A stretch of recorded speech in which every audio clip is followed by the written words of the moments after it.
wanted to continue. I mean, it didn't hinder him. He was able to accomplish everything, even with that, with this problem that he had. So why didn't he want to get healed? Who doesn't want to get healed, right? You know, it's like it's it's free medical. You know what I'm saying? So the answer is because he wanted to remember this, that HaKadosh Baruch Hu did this for him, right? So it was.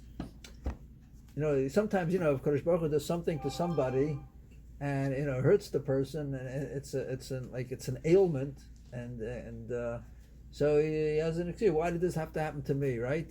Here Moshe Rabbeinu looked at it as a spiritual guidance. This whole thing guided him. If he would have gone for the gold, who knows? Maybe Paro would have made. Okay, I can't say for sure Paro would have killed him because he would have seen. The astrologers would say, well, maybe he's the one that's trying to overthrow Paro. I don't know if Kodesh Baruch Hu would allow Paro to kill him. Probably not. But in this way, what did Moshe Rabbeinu have all his life? If you say that he just now was healed, that's what you say. If that's what they say, so what he had was throughout his life, he had a signature of HaKadosh Baruch Hu on his mouth. So it's interesting to note. On his mouth? Well, remember he Lips. burned himself, Yeah. right? So who caused that to happen? Hashem caused that to happen, so he shouldn't go for the gold. So Paro shouldn't try to kill him, right? Whether Paro would have succeeded in killing him, that's another story. Probably not. His daughter would have stopped him, right? That she adopted him. No, she saved his life, right? She named him Moshe, right? So Moshe Rabbeinu wanted this remembrance, so he didn't want to be healed. He wanted to have that lisp continue, because that was a signature of HaKadosh Baruch Hu saying, I'm guiding you, I'm showing you the way. This lisp is not going to hold you back from anything, right? Even though Moshe Rabbeinu tried to use it as an excuse not to talk to Paro, right? He said, let Aaron speak, I can't speak. Right? Use it as an excuse, right? So Hashem didn't buy it, saying, but he did give it to Moshe Rabbeinu for other reasons, which we won't go into now because it's we want to talk about other things. So we know he sent Aaron. Aaron spoke but anyway, here Moshe Rabbeinu is talking directly. Like when Moshe said, "Why did Moshe Rabbeinu have to speak Moshe to Moshe?" No, yeah. So Moshe Rabbeinu. His life was ending. It was at the end of his life, and Moshe Rabbeinu had to show all of Klal Yisrael that he was the true spokesman for Klal Yisrael, and he interpreted the words of Hashem correctly, and no one else. And he's the only one that spoke to Hashem, right? No one else spoke to Hashem face to face, right? So they before he left, in order for it to be a true Masorah. Right? What do we say? The first Mishnah, Masechta Avos, says, Moshe Kibul Torah Misinai, right? Now, what can happen. Let's say, we all, thousands of years later, people can interpret things differently and say, well, Moshe Rabbeinu, he was a great leader, but who knows if he did all these things, right? Because the Torah doesn't say. Where does the Mishnah say? It doesn't say, Moshe Kibul Torah Misinai, Masr Yeshua. So who says he's the only one that gave it? Oh, but there's Aaron HaKohen too. So how come Aaron HaKohen is not in the Mishnah, right? Say Moshe the Aaron Kibul Torah, right? Because in order that there should be no mistake, and nobody should ever say, can ever say, that it was somebody besides Moshe Rabbeinu who either spoke to HaKadosh Baruch Hu, who received the Torah from Har Sinai. There was no one else. It was Moshe Rabbeinu, and that's it. So in order for the Masorah to be complete, that Bnei Yisrael should remember Moshe Rabbeinu, they had to not only hear him, but hear his voice like they did all the time, right? But they had to hear it exactly. They had to have it from his mouth in order to be a true Masorah, right? So a Masorah means to give over, right? For example, let's say I'm going to teach you, any one of you, something, a pasuk, or you teach it to me, right? So, and what do? Let's say you teach it to me, and I write it down word for word. I got it all. I tape it, right? So, listening to a tape, or having me read it, or you look at my writing, That's not called a Masorah. Masorah means handing it down from one generation to another. In other words, you have to repeat over the words that he said by your mouth, right? That's called, we spoke about last week, a Torah Shebal Peh, right? In other words, they had to hear everything from Moshe Rabbeinu's mouth, not from HaKadosh Baruch Hu's mouth, from Moshe Rabbeinu's mouth, right? So that's why, that's in order, where did Moshe Rabbeinu get all this information? So he can only have gotten it from HaKadosh Baruch Hu himself, and that's understood. Why? Because nobody can come up with a Torah like this. No human being can make this up, right? Yeah. The Torah is not understood by the Talmud until 40 years, and so now it says Hoyel Be'eres HaTorah. That's now Moshe has to come explain it to everybody, because now it's been 40 years. Since what? Since Moshe got the Torah. Yeah. Oh, very good. That's good point. And we all know that. Rabbi Akiva first started learning at 40 years. So 40 years is like a maturity of the mind. You know, it's with the mind, everything sinks in. All right, it's a nice point. Very good. So Masorah means you have to say it over. Yeah. In other words, if you teach me a Mishnah, I teach you a Mishnah, right? So if you read if you take down notes, that's not good enough, right? It has to be a Masorah. You have to say it over. Right. And that's what Moshe Rabbeinu had to do. He had to say over the Torah. You know what I'm saying? That's why it's called Mishnah Torah, and that's the difference between the other Svarim. I have a little question. As we all know, it says that Kadosh Baruch Hu spoke to Moshe Rabbeinu, and he told him he told him the whole Torah. That's not really a question. Because by Kabbalah Torah he started from Bereshis, even though he wasn't born yet in Bereshis. But Hashem told him over the Torah, and by Kabbalah Torah, when he went up to Har Sinai, he told him everything from Bereshis through Devarim. But it had to be repeated. That's why it's called Mishnah Torah, Devarim. So Moshe Rabbeinu had to be the one to actually speak. In Devarim, did Hashem repeat the Torah to Moshe Rabbeinu? He told him what to say, but it was the voice of Moshe Rabbeinu. So in other words, it was Hashem. Not the voice. No. Again, I said it wrong. It was not just the voice. Moshe Rabbeinu himself spoke. Right? He knew what to say, and he spoke. Up to this point, Hashem spoke through the voice of Moshe Rabbeinu. It was God talking. Right? Here, it's exclusively Moshe Rabbeinu speaking. In Devarim. Right. That's why we have Sefer Devarim, because Sefer Devarim is pretty much a repetition of everything else. We have the Aseret Dibros here, and next in Parshas Vaschana, right? So we have so we repeat a lot of things. So now that we understand that, we can understand a lot of other things. If once we have a Masorah, we understand, right, that the Torah is a true Torah. We have to believe what's in the Torah. And if we don't do what's in the Torah, then we're in trouble, right? And it says in Yirmiyah, right, you discussed yesterday, Eight Megillas Eicha, right? Yeah. How many times does it say the word Eicha? It says three times. Right?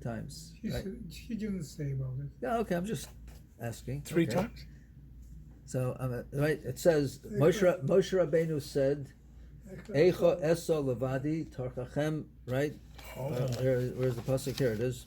Eicha Esa Levadi Tarchachem Masachem V'Rivchem, right? So, what does that mean? It says like this. It says, how can I alone carry your well, he says here, contentiousness means your burden when quarrels. In other words, everybody was coming to Moshe Rabbeinu with problems, right? So he wanted to know, how can I just carry? How can I handle all these problems myself, right? So we all know that he originally, remember, it was Yisro that suggested that how could you stay up all day and all night and answer a question? That's not a good idea. Mm-hmm. It's not a good idea because so he told him to institute a whole chain of command, right? And all the big questions that come to Moshe Rabbeinu. So it sounded like a fantastic idea, right? Truth of the matter is, it was a nice idea, but you don't have to be such a big genius to say that, right? Moshe Rabbeinu could have thought about that idea himself. So how come he waited for his father-in-law to come up with this idea? You mean to give credit to his father-in-law, Yisro? So no, that wasn't his intention. His intention was, Moshe Rabbeinu's intention was, he felt he couldn't do it. He couldn't go and turn people away and say, well, go see this person, right? He knows it very well, right? So he couldn't do it. However, when Yisro came to him and started complaining, he said, well, this is not the way to live, right? So in honor of his father-in-law, he didn't want to push his father-in-law away either. He'd say, well, it's a nice idea, you don't call us, we'll call you. So Moshe Rabbeinu had a lot of respect for his father-in-law, okay? And of course, rightly so, right? A son-in-law has to have great respect for a father-in-law. So, however, HaKadosh Baruch Hu told him, he overruled it later. He said, you did not do such a good thing. But Moshe Rabbeinu doesn't remember his father. Oh, his own father? But Chur. Chur. Of course he remembers his father. No, he didn't remember. Amram. What am I talking about? Chur, Amram, right. Amram. What do you mean he didn't remember his father? His father didn't make any suggestions. 3 years he was sent to the river, and the daughter of Paro took him, and he was educated in the Paro's palace. Right. But that was in order to save his life, because they were he wanted that they were going to kill him. Yeah. Otherwise, right.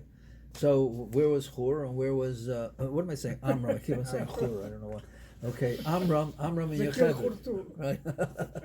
Amram and Yocheved. Very good. Okay. So where were they? So we all know Yocheved and Tzipporah, right? Miriam. Miriam looked. I got to get all these names in order. Okay. Tzipporah was Moshe Rabbeinu's wife. Now it's okay. Right. Okay. Great. Yocheved and Miriam looked after it, right? And Moshe Rabbeinu did not want to be nursed from anybody except a Jewish person. So his mother. So where was Amram all this? He was around too. But he didn't have a significant role, an important role at that time. He wasn't much he can do. What could he do, right? He had to hide the fact that he had a son, right?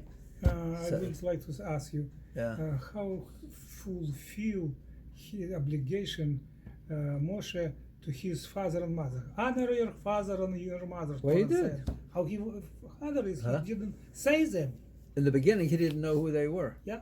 Right, so he had no chiyuv. There was no responsible. In this case, the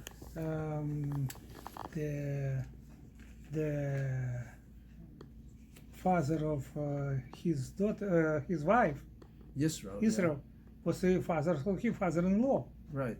And he applied to him the Torah's mitzvahs. Right. What do you mean he applied to him the Torah mitzvahs? No, he fulfilled the mitzvahs. To fulfill, right. Honor of your father and your mother. Right, yeah, that's right. I understand, right. That's all part of it. That's right. We once had a whole discussion about how to treat a father-in-law. Yeah. But I don't want to go into that now because I don't want to take away from what we want to talk about. Almost like your father. What? Almost like your father. Right. A father-in-law is like a father, and a mother-in-law is like a mother. He's supposed to have respect for both of them. Right. The only person didn't have one is Adam Rishon.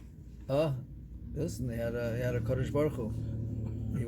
He's the father and mother in heaven, right? Avinu Malkeinu, right? So okay, so we had like this. So we know we have to understand. So we're talking about he didn't want to be healed. So again, Kodesh Baruch Hu told Moshe Rabbeinu, even though it was Yisro suggested it, but it was the wrong thing to do. So when people come to you for a question, they know they're going to get the right answer. Why? Because I gave it to you. You understand? That is part of the Messiah. So you kind of are holding back the Messiah if you send them to somebody else. Up to this point, up to the time when Yisro gave this suggestion, right? So everything would seem to be okay, right? He was able to handle the kashas all day and all night, right? So HaKadosh Baruch Hu wanted to let Moshe Rabbeinu know it's a chesron, it's a lack of the Masorah if you tell somebody go go ask this and this person, he knows it's just as good as I do, right? So you're taking away a portion of the Masorah from this person, and that's what Sefer Devarim is all about. However, now he's saying Eicha es halavadi tarchachem masachem v'rivchem. Moshe Rabbeinu is really complaining now. He's saying there's so many dinei Torah. What does dinei Torah mean? People have an argument that says this chicken belongs to me, this belongs to me, this guy owes me this much, this guy owes me. There's so many dinei Torah that you can drive a person batty. After all, Moshe Rabbeinu, as great as he was, at the end of the day, he was still a human being, right? Yep. And Shemayim, when they're up to receive the luchais, so there, he somehow turned in. He was still a human being up there, but he didn't eat, and he didn't drink, he didn't sleep for 40 days, 40 nights, right? And to show that he was a human being, it's brought down that Moshe did not complain. He said, I was able to handle the not eating, the not drinking. That didn't bother me. But I couldn't handle the tiredness. I was very tired. So why would he say why? So if Hashem let him get away without eating, without drinking for 40 days and 40 nights, so why does he have to feel tired? Right? It should be like it should be lively. It should be awake. Everything. But what he has not only the physical food. Yeah. He has spiritual food. What make him influence to his heal, to his health. Okay. The spiritual. Right. Food. Yes. Okay. Fine. But not whole, but part of whole of the spiritual food became physical, and in this case he right. can You're talking about in Shemayim. Yes. Yeah. Yeah, Okay. yes. So why was he tired? Because he didn't sleep. So he didn't eat. Many days. So you're 40 saying years. you mean he fed him spiritual food that sustained him, that made him. Yeah. All right. That's I read some books about it. Right, I People understand. Right. cannot I understand that. cannot sleep. Right. Probably 2 weeks, Okay. not more. Then they became crazy. Right. Okay, I understand that. But so how come he was tired? I once told some Bachram that was in one of the yeshivas that was in Lakewood. So I asked, I was learning, and so he said, I'm learning fine, but I'm very tired. I said, don't worry about it. I said, Moshe Rabbeinu had the same.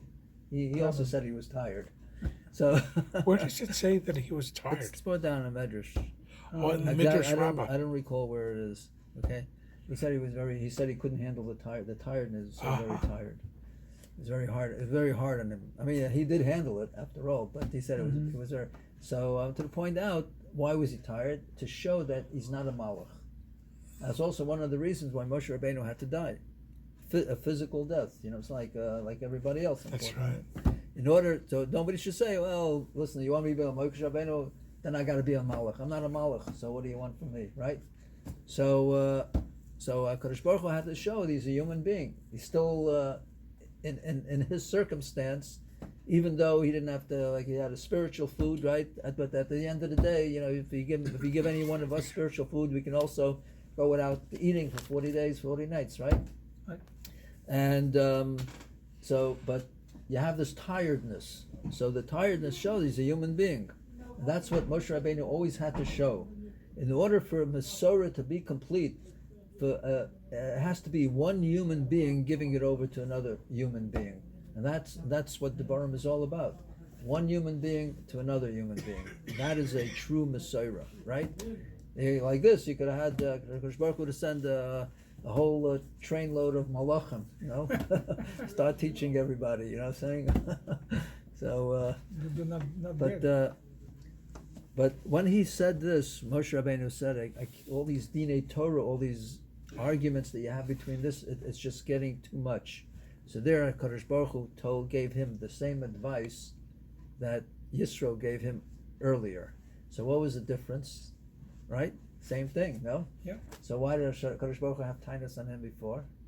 And now he has tinus? Because the big difference is when a human being comes over to Moshe Rabbeinu and starts giving him advice, and he didn't consult with HaKadosh Baruch Hu about the advice, right?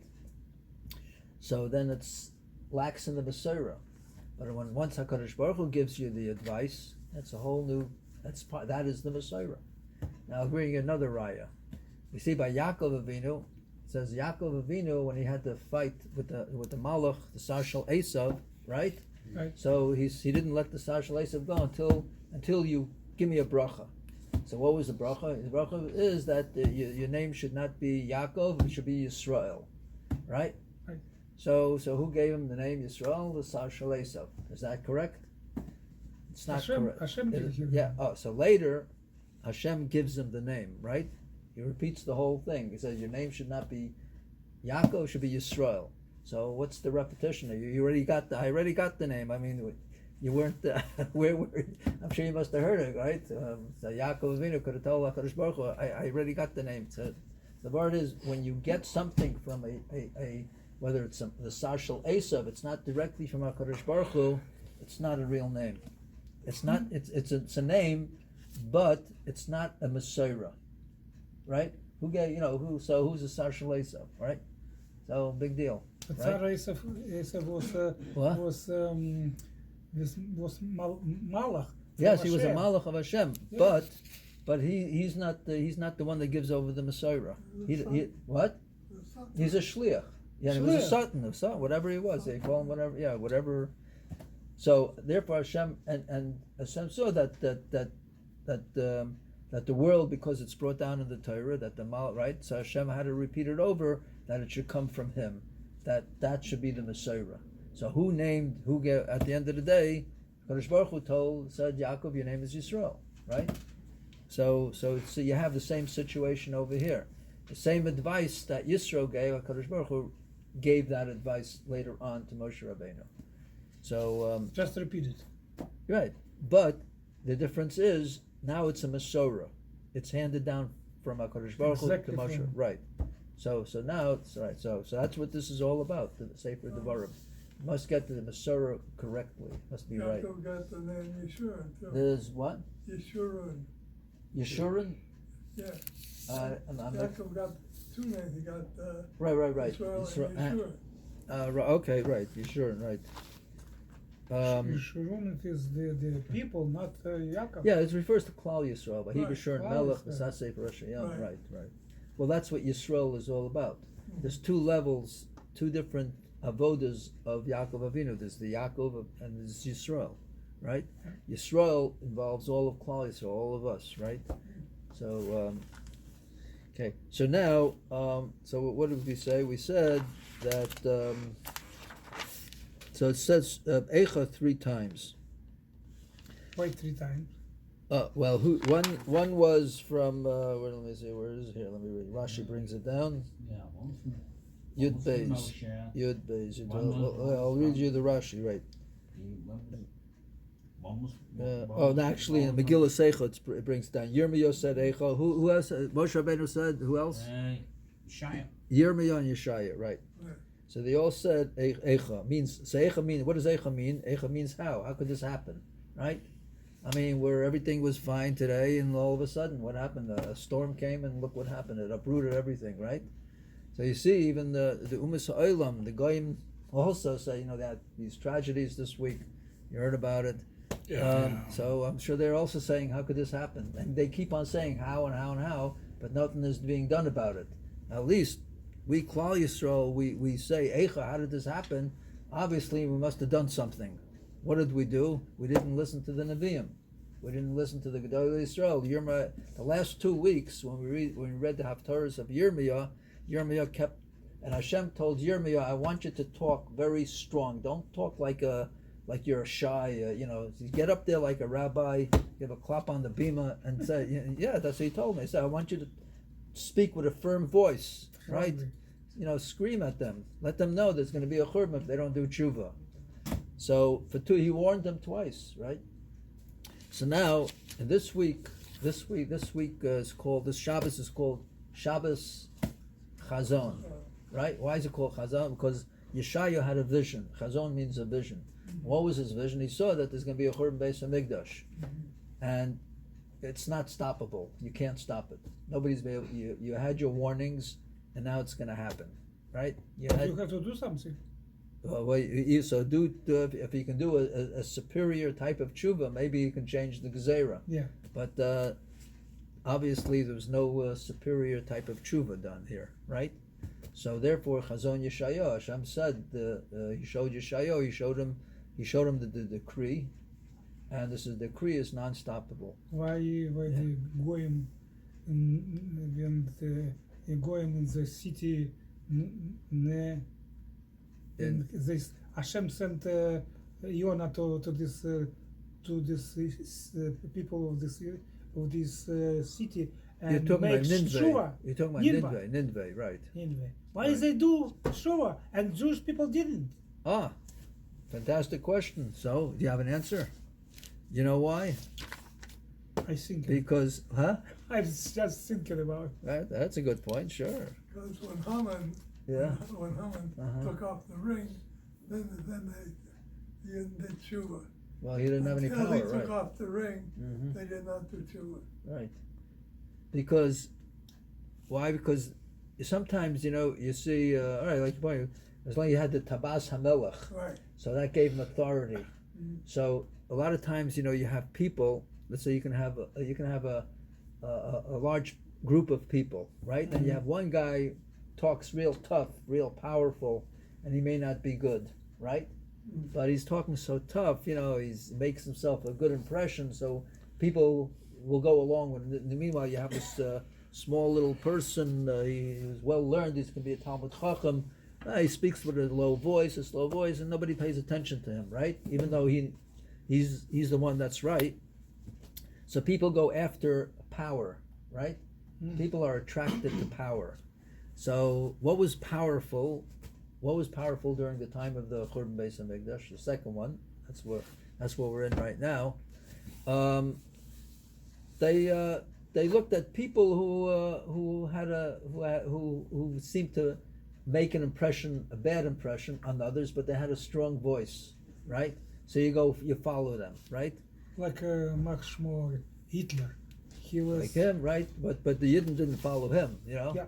But if you can have a person you can have a person who says he's a false Mashiach, right? So and he brings all kinds of riots and there's proof and this and that. So people, huh? Yeah, Shabtai Tzvi. All right, I couldn't remember his name right. Shabtai Tzvi. See, I'm having trouble with names today. You see. Okay. At the end, I'm going to ask myself what my name is. All right. So we see all this comes from people. They stand up and they try to influence others, right? And that is that's a terrible thing. So what happened during the time of the second Churban Beis Hamikdash? You had all kinds of people, right? You had people who were very wealthy. And you have people who are very comfortable with their lives. Sometimes you have people, I'm so comfortable. Well, I live in this neighborhood, who likes, Park Heights, a nice neighborhood, like not a lot of nice Jewish people there, but they're middle class, I happen to like middle class, but you have some people, I gotta go to bigger places, more of a fancier place. We have an explanation of the Churban of first temple. Of who? First The temple. first, yeah. What about it? What about the Kamsa and Bar Kamsa? That's the second. Yeah, we're going to talk No, about. first. No, Kamsa Bar Kamsa is the second. And what is first? The first is a couple of reasons. One is because we did not say Birchas HaTorah, even though it said. That's I heard from. There's some commentaries. I heard this from Rav Feurisen, the Rosh Yeshiva, one of the Rosh Yeshivas in Lakewood. He was here a couple of weeks ago. He said that they did say Birchas HaTorah. However, they didn't have their heart in it. They weren't Kavona, really, what? They don't have a kavona. No. It means, see, if you treat the Torah as just like chemistry, another subject, that's how it was, right? Even though the I said kavona because you cannot what? You cannot study Yeah. chemistry and also with kavona. Only Yes, what word of Torah you can send with kavod? Right, there's no such kava. Yeah, you can Yeah. study it to know it, right? So what? Ansha, right, that's right. That's right. Mitzvahs anoshav nolmadav means, what does that mean? Means Right. sometimes a person gets used to doing a mitzvah Mhm. and it becomes By a habit, right? Ah, So usual. so they weren't machshav the Torah, right? Yeah. And then there was also a problem with Gilar Araya, Shvichas Daman, and Avodah Zarah. So the question is, how could Bnei Yisrael lower themselves to such a? But you see, even at the time of Moshe Rabbeinu, you had Baal Pa'or, you had a lot of terrible things, because you had Korach. Korach was he was a powerful speaker, and he knew how to learn also. But you see, his gaiva got to the best of him, right? So that's what it's all about. It's about being, trying to identify yourself. Who are you? Who am I? You know what I'm saying? Where I come from. I mean, where do I get all my knowledge from? it is not enough to be a very nice scholar. Right. That's In right. Talmud, you have to have another Right. type of characters. Yes, of Not course. only with Right. only studying like Korach. Right. you said. That's right. I heard once from Rabbi. There's in Parsha Shmini, there's a bird called the Hasidah. Hasidah means righteous. So why? Because it takes care of all of its kids before it eats itself. It makes sure they're taken care of, right? Only its own species. Yeah, right. Okay, but the Torah still calls it a Hasidah. Right. So now, let's say if I would go and eat from this bird, a Hasidah, maybe I'll become a chassid too. You know.